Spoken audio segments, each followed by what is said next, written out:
오늘 말씀은 에베소 사역을 마친 사도 바울이 예루살렘을 거쳐서 로마로 가기 전에 마게도냐와 아가야 지역을 순방하는 순회 전도를 하는 그런 내용입니다. 특별히 오늘 말씀은 지난주에 우리가 보았던 바울의 환상, 내가 로마를 보아야 하리라, 이 성령님의 꿈을 이야기를 했는데 그 말씀과 오늘 이 본문과는 연관점이 있습니다. 그래서 21절부터 19장 21절의 말씀을 읽고 오늘 본문의 말씀을 생각하겠습니다. 19장 21절. 이 일이 다 된 후 바울이 마게도냐와 아가야를 다녀서 예루살렘으로 가기를 경영하여 가로되 내가 거기 갔다가 후에 로마도 보아야 하리라 하고, 에베소 사역을 다 마친 후에 예루살렘으로 가기 전에 마게도냐와 아가야를 한번 다시 순방을 합니다. 그 얘기가 20장 1절 오늘 본문의 시작입니다. 20장 1절 시작. 소요가 그침에 바울이 제자들을 불러 권한 후에 작별하고 떠나 마게도냐로 가니라. 분명히 에베소에서 그는 드로아에 갔을 것입니다. 항구 도시 드로아에서 배를 타고 2차 전도 여행처럼 에게해를 건너서 마게도냐 지경으로 갔습니다. 빌립보 쪽으로 가서 그가 전도했던, 복음을 전했던 지역을 한 곳 한 곳 순회하는 것입니다. 2절을 보십시오. 그 지경으로 다녀가며 여러 말로 제자들에게 권하고 헬라에 이르더니, 빌립보로 시작해서 이 헬라는 아가야의 수도였던 그 고린도를 의미합니다. 이 고린도 지역까지, 지방까지 오게 됩니다. 이 고린도의 헬라에서 그는 3개월 정도 머물게 됩니다. 2절에서 우리는 중요한 단어 하나를 발견하게 되는데, 그것은 여러 지역을 다니면서 제자들을 권면했다라는 말입니다. 우리는 여기서 사도 바울의 순회 목적이 무엇이었는가를 정확하게 이해할 수 있습니다. 왜 마게도냐를 갔느냐? 왜 아가야 지방을 다시 거쳐서 예루살렘으로 돌아가려고 했는가? 간단합니다. 그가 전도했던 사람들을 권면하기 위해서 그랬습니다. 도와주기 위해서 그렇게 한 것입니다. 아기를 낳는 일보다 더 중요한 것은 아기를 키우는 일입니다. 아기 낳는 걸로 자기 임무가 끝난 것이 아닙니다. 여러분, 아기를 낳고 키우지 않으면 그 아이는 고아가 됩니다. 자기 스스로 성장할 때까지 부모는 입히고 먹이고 교육을 시키고 수고를 합니다. 우리나라 사람들은 너무 해서 좀 문제가 되긴 합니다만 그렇게 수고를 합니다. 사도 바울의 마음은 전도는 곧 양육이었습니다.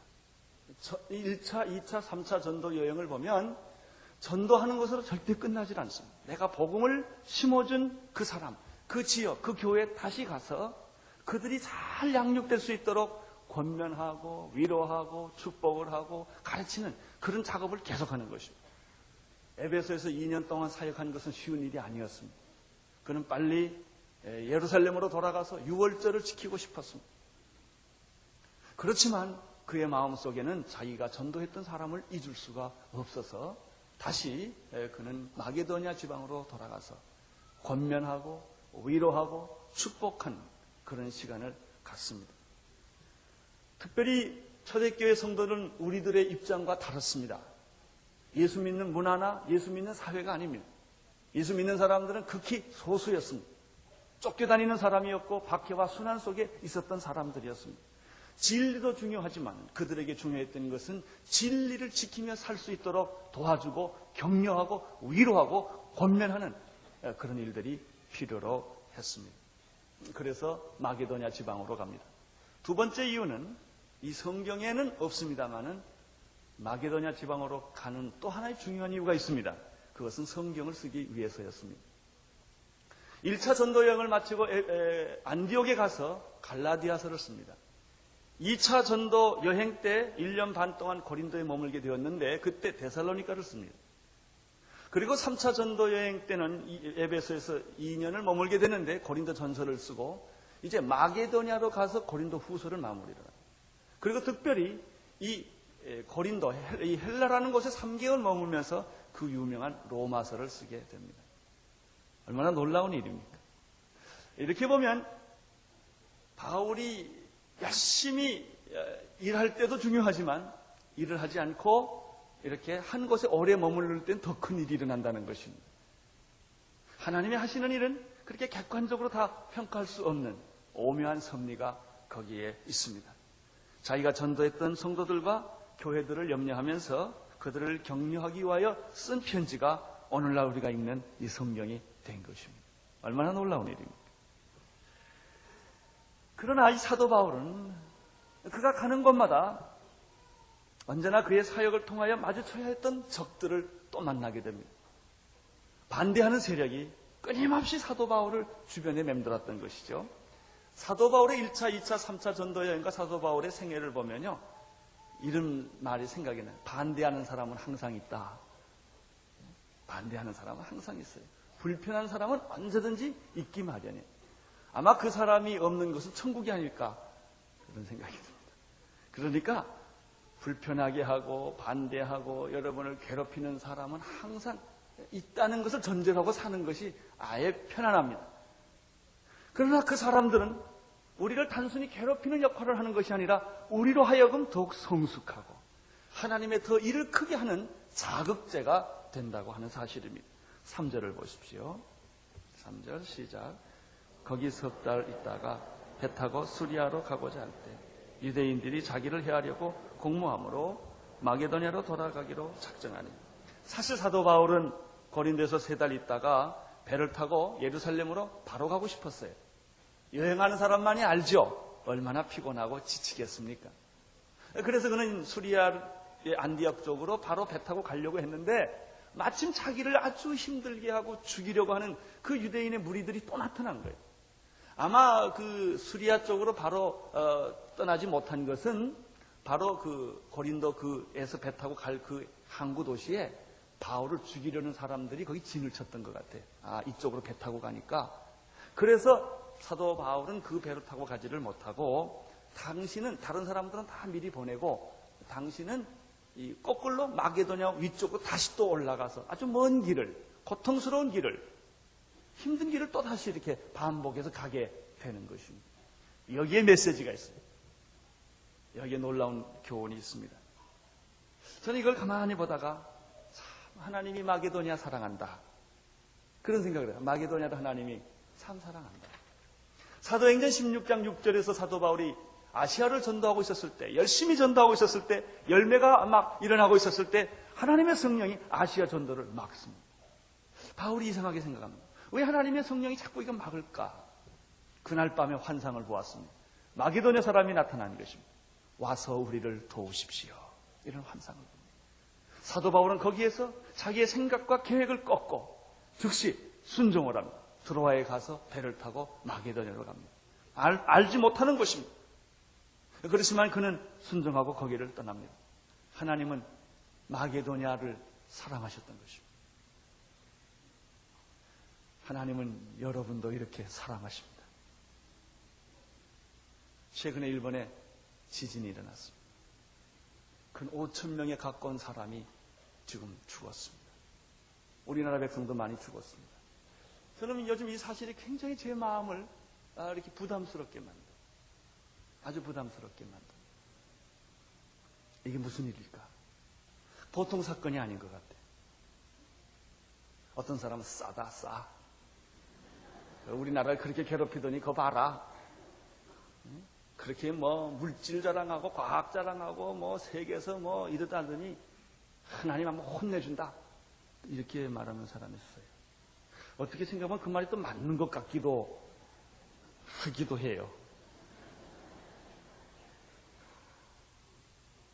그런데 저는 그 TV를 보면서 이런 소리가 들려요. 와서 우리를 도우십시오. 와서 우리를 도우십시오. 영적인 절규로 들려요. 오늘 우리 교회에서도 지금 급히 좀 헌금을 좀 하려고 합니다. 일본에. 교회를 돕기 위해서는 5만 불 정도 헌금하려고 합니다. 다음 주일날 우리가 이것을 위해 특별 헌금을 좀 하려고 합니다. 전도의 기회입니다. 축복의 기회가 될 수 있어요. 와서 우리를 도우십시오. 마게도냐는 바로 이런 곳이었습니다. 3차 전도 여행 때 바울은 마게도냐를 잠깐 다시 들리게 되는데, 그리고 별 생각 없이 사실은 수리아로 떠나려고 그랬어요. 그러나 하나님의 성령이 막는 거예요. 반대하는 사람을 보냈어요. 그 항구에서 배를 못 타게 하는 거예요. 할 수 없이 다른 동료들은 다 드로아로 먼저 보내고 바울은 다시 또 뒷길로 역으로 마게도냐 지역을 또 먼 길을 돌아가야 되는 것이죠. 여러분, 성령님의 역사는 어떤 때 먼 길을 가게 한다는 것입니다. 그때 감사하십시오.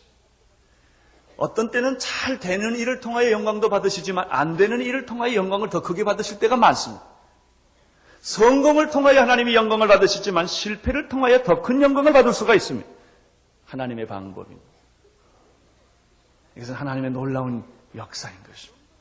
따라서 우리는 건강해도 병들어도 성공해도 실패해도 살아도 감사하고 죽어도 감사한 거예요. 어쩌면 우리가 역경에 있을 때 우리는 하나님의 더 큰 능력과 기적을 경험할 수 있게 되는 것입니다. 마게도냐는 이런 까닭에 보너스 방문을 한 번 더 받게 됩니다. 4절, 5절을 읽겠습니다. 시작. 아시아까지 함께 가는 자는 베레아 사람 브로의 아들 소바더와 데살로니가 사람 아리스타고와 세군도와 더베 사람 가이오와 및 디모데와 아시아 사람 두기고와 드로미모라. 그들은 먼저 가서 드로아에서 우리를 기다리더라. 그러니까 반대하는 사람의 표적은 이 사람들이 아니었습니다. 바울이 표적이었습니다. 그래서 이 사람들은 먼저 드로아에 가게 됩니다. 6절을 보십시오. 우리는 무교절 후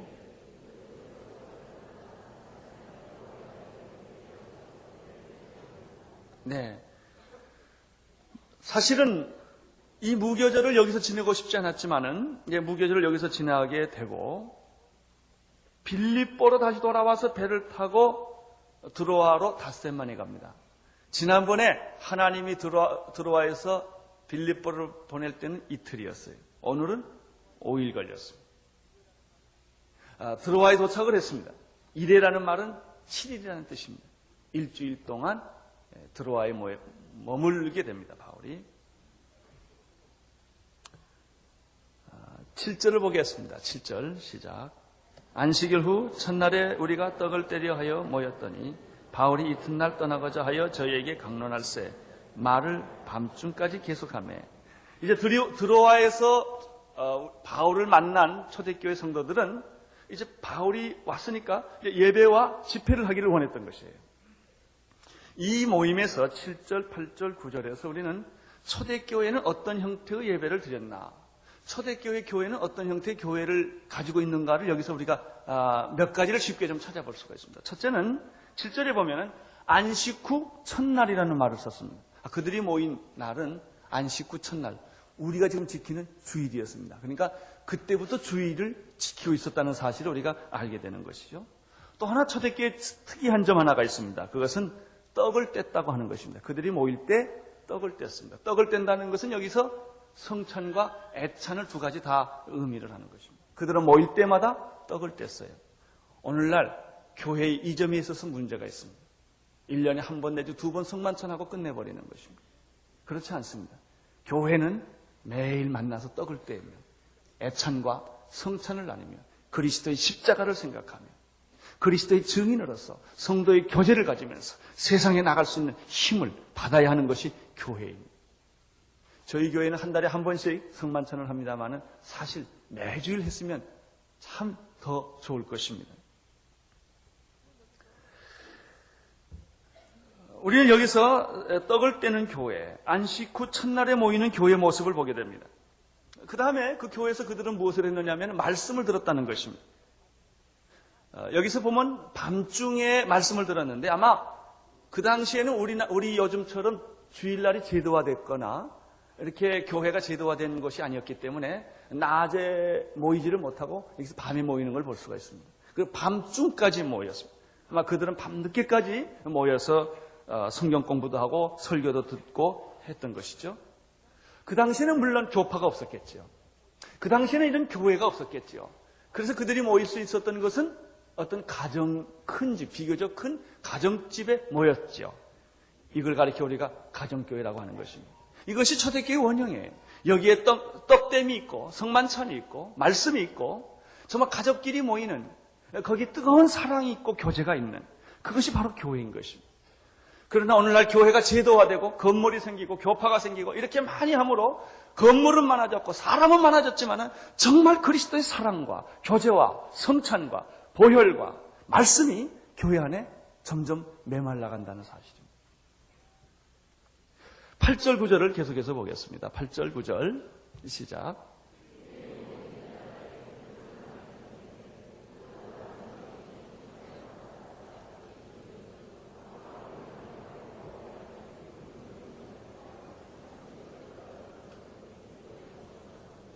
예, 여기서 우리는 초대교회 또 하나의 또 모습을 하나 보죠. 지금 바울을 모시고 예배를 드리고 그리고 말씀을 나누는 것은 어떤 한 가정집 3층 다락에 있는 곳입니다. 그들은 여기서 모였는데 3층에 유두고라는 청년이 난간에 앉아 있는 걸 보니까 꼭 지금 저희 계단에 앉아 있는 우리 사람들하고 비슷할 거예요. 사람들이 너무 많이 모여서 3층까지 가야 했고 그 난간까지 그냥 비집어 들어가는 그런 모습이었어요. 우리는 이 말 자체를 가지고 열기를 느낄 수가 있어요. 그때 얼마나 뜨거웠을까. 사람이 많으니 오직 땀내가 나겠어요. 지금 우리 교회도 땀내 많이 난다고 하소연하는 분들이 많습니다. 사람이 많이 나니까 사람 냄새 나지요, 덥지요, 공기가 덥지요, 환기가 나쁘지 아마 그랬을 거예요. 그런 일들이 지금 여기에 그대로 있었단 말이죠. 바로 이런 게 교회라는 것이죠. 이런 막 비좁지만 모이고, 정말 바울이 말이죠. 아마 1시간쯤 성경 가르치기로 했는데 그땐 시계가 없었으니까 어떻게 하는지 모르겠습니다만 그냥 말씀 가르치다 보니까 밤중까지 그냥 계속 가르친 거예요. 나는 여기서 교회의 한 모습을 봅니다. 이게 교회예요. 교회 건물이 있거나 없거나 사람이 많이 모이거나 많이 모이지 않거나 이게 중요한 것이 아니라 바로 이런 성만찬과 그리스도의 십자가를 생각하는 그런 성만찬과 말씀과 열기와 그런 사랑이 있느냐는 거예요. 교회 다니면서 제일 안 된 사람들은 주일날 왔다 갔다 하는 사람들. 설교만 싹 듣고 예수 믿는 걸로 착각하는 사람들. 기독교의 공동체는 그 이상인 것입니다.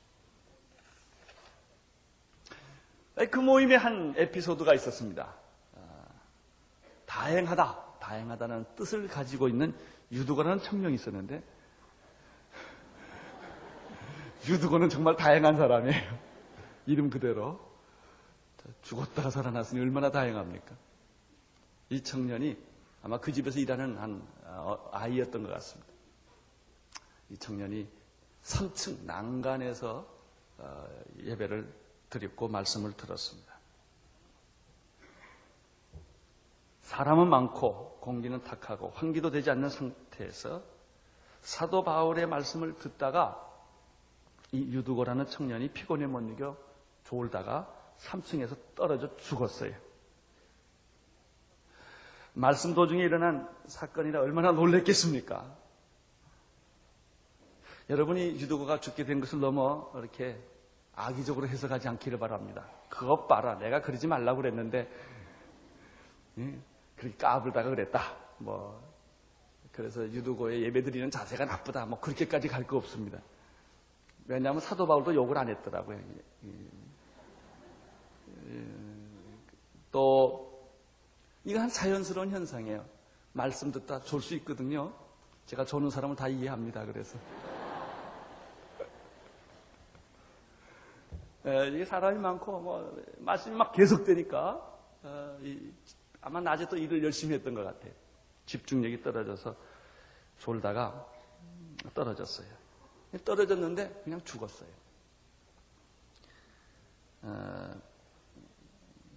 이렇게 죽지는 않게 되기를 바랍니다. 구절에 보면은 이 사도행전을 쓴 사람이 의사 누가인데 의사 누가의 그 진단에 의하면 죽었어요. 죽었다. 10절을 보십시오. 시작.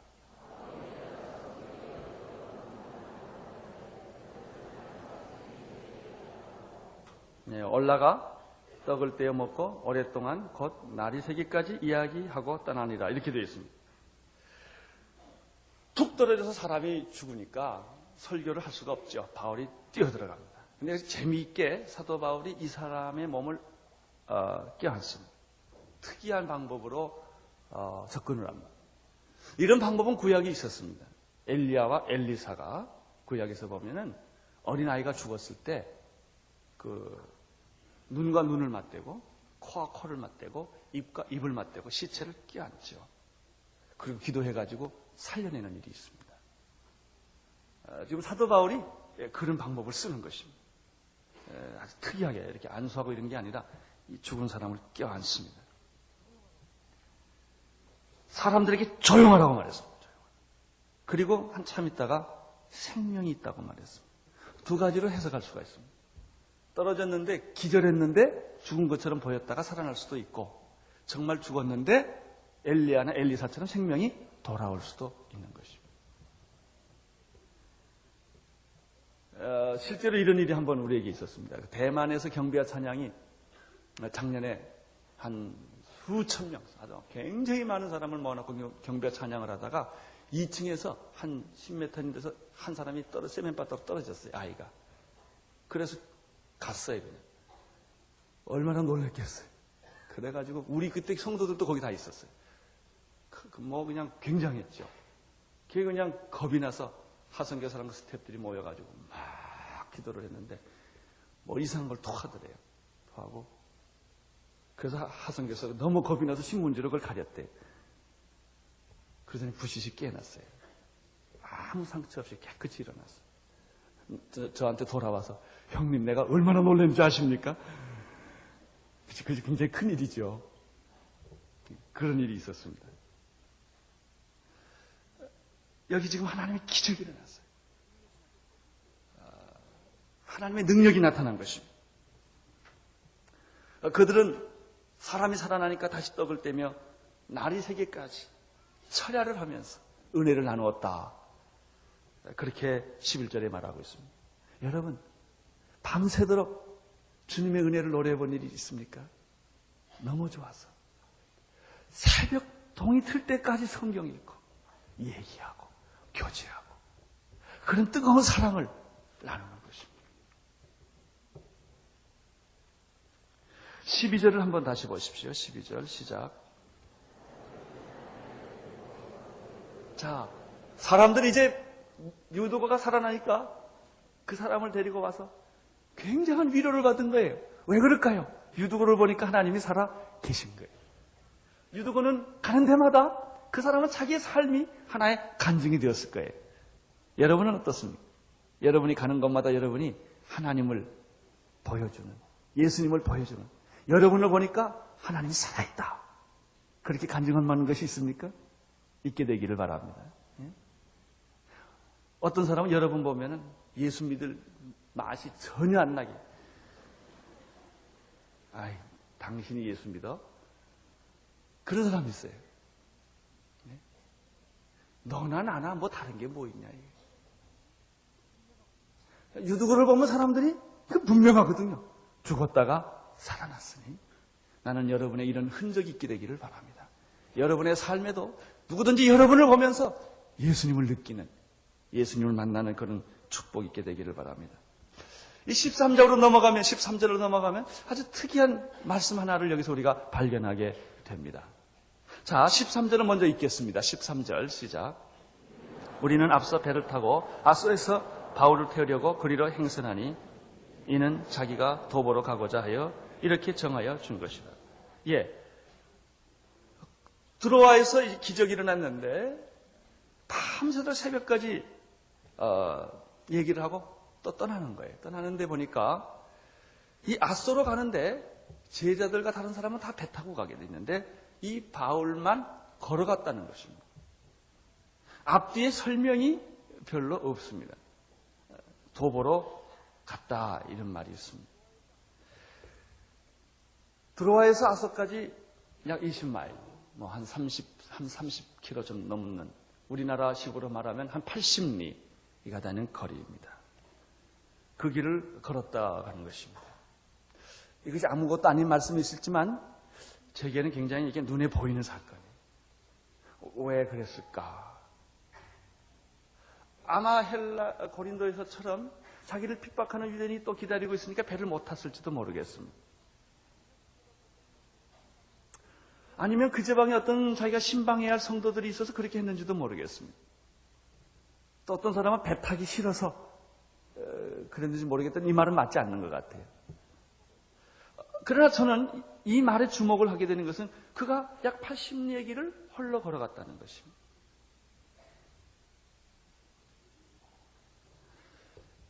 예수님이 생각이 났습니다. 예수님께서 기적을 베푸시고 능력을 베푸시고 사람들에게 인기를 끌 때마다 시선을 집중할 때마다 그는 대중을 피해서 홀로 어딘가를 갑니다. 밤이 맞도록 혼자 산에 가서 기도하십니다. 새벽 오히려 미명에 한적한 곳을 찾아가셨습니다. 예수님은 대중 속에 있었지만 언제나 대중과 함께 있지 않았습니다. 그는 홀로 하나님과 만나는 시간, 제자들을 사랑했지만 제자들 먼저 떠나서 홀로 있는 시간을 늘 가졌습니다. 그렇습니다. 사역자는 이런 고독한 시간이 필요합니다. 홀로 하나님과 대면하는 자기 자신의 모습을 되돌아보는 그런 시간이 필요로 합니다. 그때 우리는 우리의 잘못을 깨닫게 되고 우리의 흐트러졌던 헌신을 가다듬게 되는 것입니다. 가장 중요한 것은 하나님과 대면하는 일입니다. 이 사람 많고 역사들, 기적들이 일어난 곳에만 있는 것이 아니라 그것을 떠나서 외롭고 고독하지만 혼자 시간을 갖는 일이 사역자에게서는 얼마나 중요한지 모릅니다. 저는 이 80리의 길을 사도 바울이 쭉 걸으면서 무슨 생각하고 왔을까? 그동안 그는 자기가 했던 일들을 회상해 볼 수도 있었을 것입니다. 그리고 자기가 한 일들 중에서 실수한 것들, 여러 가지 부족한 것들을 그가 다시 생각해 볼 수 있는 기회를 가졌을 것입니다. 그리고 더욱더 그는 하나님에게 집중하면서 그 길을 갔을 것입니다. 우리들의 문제는 무엇입니까?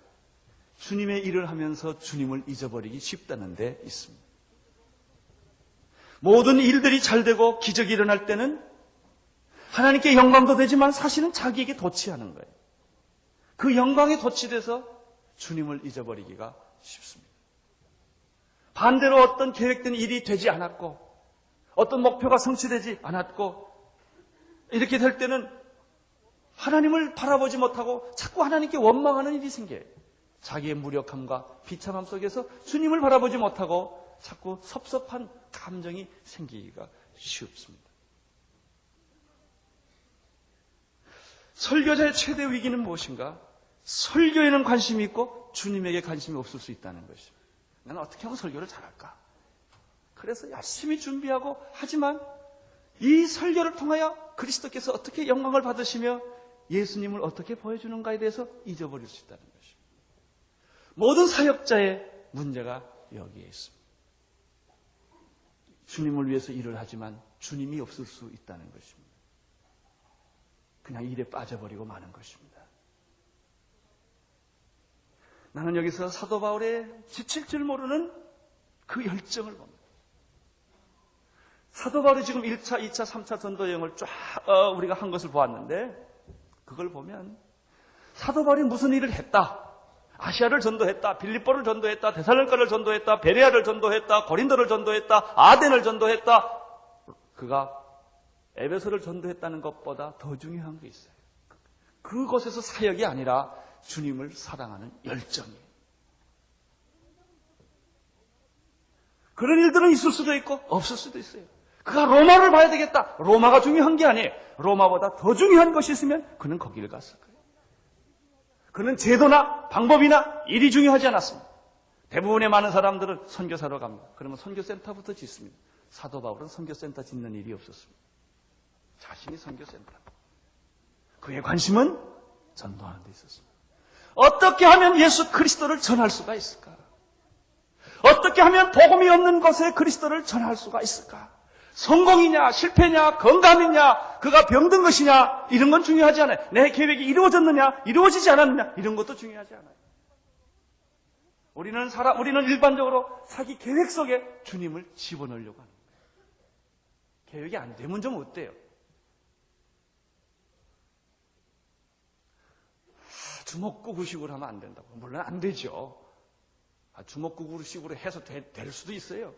영광 받으시면 그것도 쓰는 거예요, 그냥. 문제는 이 일보다도, 이 일 그 자체보다도 주님이에요. 건물이 없으면 어떻습니까? 여러분이 이 언덕교회라는 건물이 있기 때문에 우리가 예배를 드리는 겁니까? 물론 도움이 되죠. 필요하죠. 난 사도 바울에서 이걸 보는 거예요.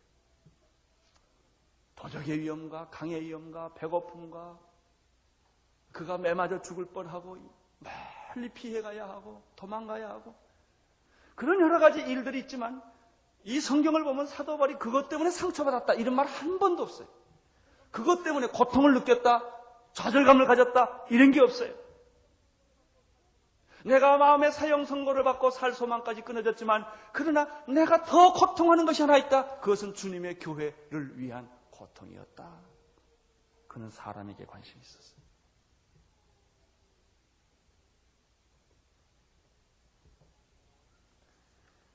이제 배를 타고 예루살렘의 행선을 시작합니다. 아소에서 50km 떨어진 미들레라는 섬을 거치고 그 다음 날은 미들레에서 80km 떨어진 기호 섬을 거치고 그 다음 날은 사모섬에 들리고 그 다음 날은 에베소 남쪽 45km 지점에 있는 밀레도라고 하는 항구 도시로 돌아옵니다. 그러니까 눈 뜨면 떠나는 거예요. 여행해 보셨죠? 이렇게 그냥 눈 뜨면 뜨고 눈 뜨면 뜨고 이게 보통 일이 아닙니다. 근데 이게 뭐냐 1, 2년 한 게 아니고요. 평생을 그렇게 사는 거예요. 평생을. 그리고 좀 안정된 곳에서 쉬라 그러면 못 있고 또 쑥 떠나버립니다. 전도하고 또 돌아오면 또 떠나는 거예요. 나는 여기서 아무도 막을 수 없는 바울의 열정을 봐요. 그가 일을 사랑하는 것이 아니라 어떤 성취감이 아니라 주님을 사랑하는 주님에게 미쳐있는 이런 사도 바울을 봅니다. 14절을 보십시오. 시작. 15절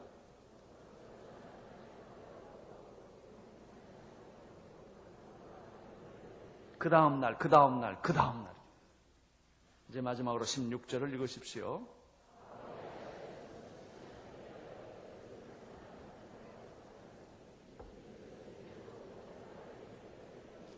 사도 바울의 마음이 급한 걸 볼 수가 있어요. 6월절을 지키고 싶었는데 지키지를 못해서 이제 그러면 오순절만이라도 가서 지키고 싶다. 그는 오순절만 생각하면 가슴이 뛰었을 거예요. 오순절의 흥분. 그 오순절의 역사를 그는 마음에 가지고 있었습니다. 성령으로 불타고 있는 사도 바울. 육신의 정욕과 안목의 정욕과 이상의 저력을 다 버리고 주님께 붙잡힌 바울. 여러분, 바울은 열심히 일을 했습니다만 일에 매이지 않는 바울을 봅니다.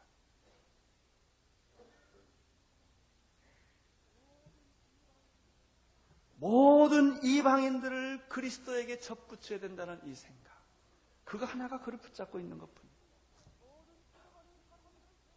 모든 죽어가는 사람들을 살려야 된다는 생각, 예수님을 줘서 그 사람으로 하여금 하나님의 백성이 되게 하고 천국 백성이 되게 해야 된다는 이 생각, 이 불타는 생각, 이거 하나예요.